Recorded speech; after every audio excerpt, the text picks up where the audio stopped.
Bonjour et bienvenue à tous dans ce premier Café Presse du week-end de l'année. De tous les vœux qu'on pourrait se souhaiter pour 2021, l'espoir et de belles histoires arrivent largement en tête. Alors aujourd'hui, j'ai choisi de vous parler d'un acteur, d'un livre et d'une série qui à coup sûr cette année vous feront beaucoup de bien.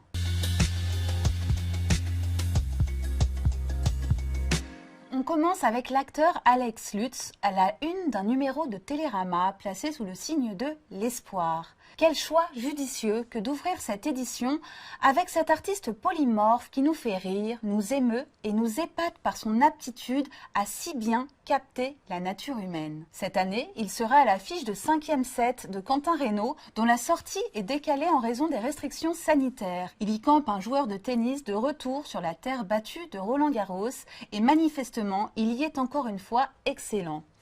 Si tout va bien, il devrait également monter sur la scène du théâtre du Rond-Point dans l'adaptation du film Snow Therapy. Enfin, il a publié un premier roman l'année dernière, intitulé Le Radiateur d'Appoint. Il y brosse le portrait d'une galerie de personnages avec la finesse et la tendresse qui le caractérisent. Habitué à décrire minutieusement ses personnages par leurs tics et travers, sa réputation a décollé avec le succès de Catherine et Liliane qu'il interprétait pour Canal+, aux côtés de son acolyte Bruno Sanchez. Avec mon ami Bruno, nous promenions mon fils en poussette. Devant nous marchaient deux dames qui avaient l'allure de Catherine et Liliane, l'une plus autoritaire et l'autre toujours d'accord. Nous nous sommes mis à les imiter en disant juste oui et non et avons continué quand elles ont tourné dans une autre rue. Voilà comment est né le duo comique le plus attachant de ces dernières années. Dans cet entretien à Télérama, l'acteur confie son obsession pour le temps qui passe, que ce soit à travers le personnage de Guy dans le film du même nom qu'il a réalisé dans lequel il interprétait une vieille gloire de la chanson populaire,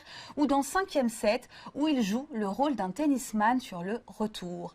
Alex Lutz s'émeut toujours de l'ambivalence de la vieillesse. Regardez ces vieux couples qui, jeunes, ont cassé de la vaisselle dans des orages amoureux et fait l'amour comme des bêtes, et des années plus tard, chair de bébés fripés et à moitié chauves, se disent encore qu'ils se trouvent beaux. C'est bouleversant et indigne la manière bêtifiante dont on leur parle en EHPAD ou ailleurs. Je vous invite à lire cet entretien dans son intégralité car il dit si bien à quel point les artistes sont essentiels en décelant dans nos pâles quotidiens, bonnes ou mauvaises manières, les ingrédients indispensables aux belles histoires.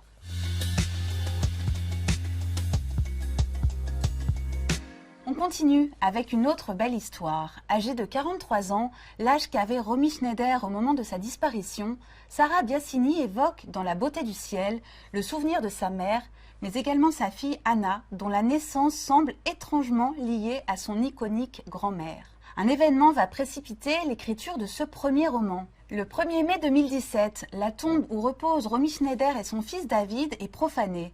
Sarah Biasini est contactée par la police et se rend sur les lieux.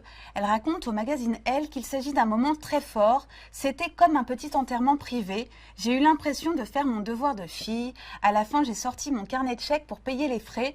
Et c'était comme si je réglais mes comptes avec mon passé. Rappelons qu'à l'époque, âgée de 4 ans, elle n'avait pas assisté aux obsèques de sa mère. Dans les jours qui suivent, elle ressent physiquement un sentiment étrange et l'envie de revivre constamment cette journée. 3 semaines après, alors qu'elle se désespérait d'un enfant depuis 10 ans, elle tombe enceinte.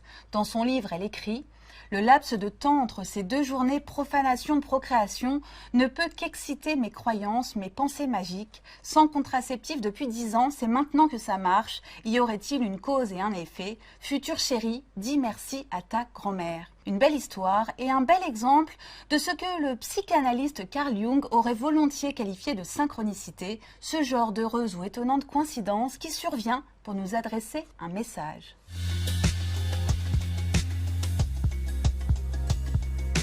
Et d'analyse, il en est également question dans une série très attendue qui figure parmi les grandes espérances des Inrocks pour 2021.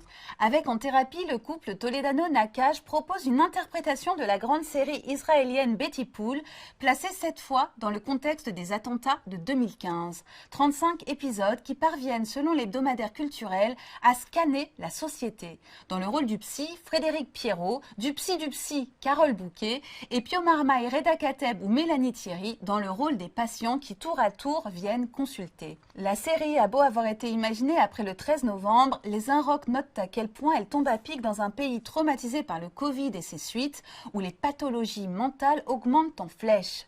C'est la force des concepts universels, ils nous démasquent perpétuellement. On a hâte de s'allonger sur un divan pour écouter toutes ces histoires. En attendant, je vous souhaite un excellent week-end et vous retrouve la semaine prochaine.